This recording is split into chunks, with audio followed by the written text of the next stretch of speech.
আপনার আপনার কাছে আমি ইফতেখার ভাই আপনাকে যে দেখেন বর্তমানে যে অবস্থা সেই অবস্থায় আপনার কি মনে হয় ভারতের কোনো ইনফ্লুয়েন্স ছিল এই মুভমেন্টে? ধন্যবাদ পাঠান ভাই। আপনি জানেন যে প্রশ্নটা অত্যন্ত নেপালের পার্লামেন্টে কোনো সংসদে কোনো আইন পাস হবে না যদি না ভারতের পার্লামেন্টের সেই অ্যাপ্রুভাল না থাকে। একটা স্ট্রং একটা কনস্টিটিউশনাল বন্ডিং এবং আছে নেপালের সাথে ভারতের। তো সেই ইয়ে থেকে যে আমি বন্ডিং বলবো না কিভাবে গলাচিপা বলবো এখন আপনার থেকে আমি জানতে চাচ্ছি। ধন্যবাদ পাঠান ভাই। নেপালের ইতিহাসটা একটু আহ, অন্যরকম। যেমন ধরেন নেপাল কিন্তু অধিকৃত অংশ নয় কোনো দেশের। গত 1000 বছরে নেপাল কারো অধীনে ছিল এটা আমরা শুনিনি। এরা এরা ব্রিটিশদের আন্ডারে ছিল না, এরা মুসলিমদের আন্ডারে ছিল না, এরা কিন্তু একমাত্র দেশ যাদের আন্ডারে ছিল তারা বিং হিন্দুদের আন্ডারে ছিল বলতে গেলে, আনডিক্লার্ড। কারণ ইন্ডিয়া কিন্তু অনেক ডমিনেট করতো। অনেকে ইতিহাস জানে না। আমি একটা টাইমস ম্যাগাজিন পড়ছিলাম। আমি একটু বলতে যদি আপনি অনুমতি দেন তাহলে আমি বলিনি একটু ইতিহাসটা অল্প। আপনি মনে আছে যে রাজা বীরেন্দ্র যখন জীবিত ছিলেন, রাজা বীরেন্দ্র সকালে উঠতেন, উঠে ঘুম থেকে ওঠার পরে উনি দাঁত ব্রাশ করতেন। দাঁত ব্রাশ করার সময় উনি ওনার প্রথম পিকটা ফেলতো ইন্ডিয়ার ফ্ল্যাগের উপরে। কি পরিমাণ ঘৃণা ছিল ভারতীয়দের প্রতি! এই ঘৃণার উৎস কি? তার মানে অতিরিক্ত ডমিনেশন, তাদের উপরে রোড রোলার চালিয়েছে, জনগণ খেপে গিয়েছে। তো ওইটা তো সেই সময়। তারপরে তো লোকে বলে এবং অনেকখানে প্রমাণিত যে এটার পিছনে ইন্ডিয়ানদের হাত আছে, যে রাজবংশ ধ্বংস করে দেওয়া হয় এবং রাজা জ্ঞানেন্দ্র ওখানে বেঁচে যায়। ওই টেবিলেই উনি খানা খাচ্ছেন, অথচ মেশিন গানের গুলি ওরা গায়ে লাগে না। একটা যুবরাজ কি করে 2 হাতে মেশিন গান চালায়? এটা কি র‍্যাম্বো মুভি? এটা তো আমরা সবাই জানি কে এটার পিছনে ছিল। Who was behind it? Finish. Case closed. এখন এটা করে কিন্তু তার জ্ঞানেন্দ্রকে পাওয়ারে বসেই কিন্তু নেপাল চালানো সম্ভব হয়েছিল পাঠান ভাই?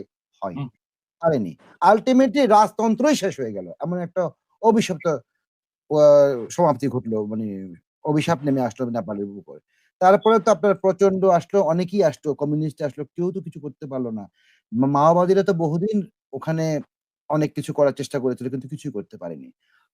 আল্টিমেটলি আপনি যে ইন্ডিয়ানদের কথা বলছেন বর্তমানে, হওয়াটা অস্বাভাবিক কিছুই না। আপনি 5 স্টার হোটেল কেন জ্বালিয়ে দিবে? পার্লামেন্ট ভবন তো আমরা আমাদের পার্লামেন্ট ভবন তো জ্বালাইনি জুলাই বিপ্লবে। ওখানে বসে আমরা খানাপিনা করেছি, ঠিক আছে। আমাদের ইয়াং জেনারেশন জেন জি। কিন্তু একটা কিছু নষ্ট করে নাই কিন্তু। পরে উল্টা ফেরত দিয়ে গেছে লোকেরা ক্ষমা চেয়ে। করেনি। কিন্তু ওখানে জ্বালিয়ে দিল কেন? তাহলে এটা অন্য অপশক্তি থাকতে পারে ভিতরে। এটা কি আমরা ভেবে নিব না সেভাবে? জি পাঠান। ফলাফলে আপনি আপনি মিঠু ভাইয়ের এই কথার উপর আপনি কি মনে হয় যে we did a much better off than Nepal নেপালের যে অবস্থা আপনার এত খারাপ। আ আ আপনি কি মিঠু ভাইয়ের সাথে একমত? হ্যাঁ, এই কথাটা খুবই গুরুত্বপূর্ণ পাঠান ভাই বলবো যে আমাদের এখানেও কমিশন হয়েছে। সেখানে কিন্তু 5 স্টার হোটেলে আগুন দেওয়া হয়নি। পার্লামেন্ট ভবনে আগুন দেওয়া হয়নি। সুপ্রিম কোর্ট ভবনে আগুন দেওয়া হয়নি।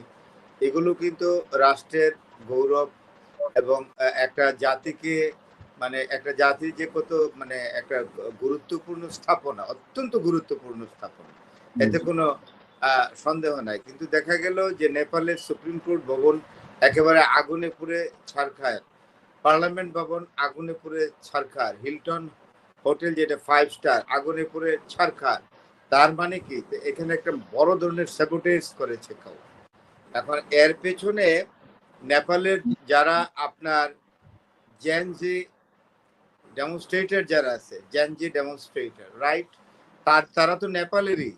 তো তারা যে এইভাবে ধ্বংস করলো তাদের নিজস্ব সম্পদ, তো এগুলো সুপ্রিম কোর্ট ভবন, পার্লামেন্ট ভবন, 5 স্টার হোটেল হিলটন, এগুলো তো আপনার একটা দেশের জাতীয়, এগুলো জাতীয় সম্পদ।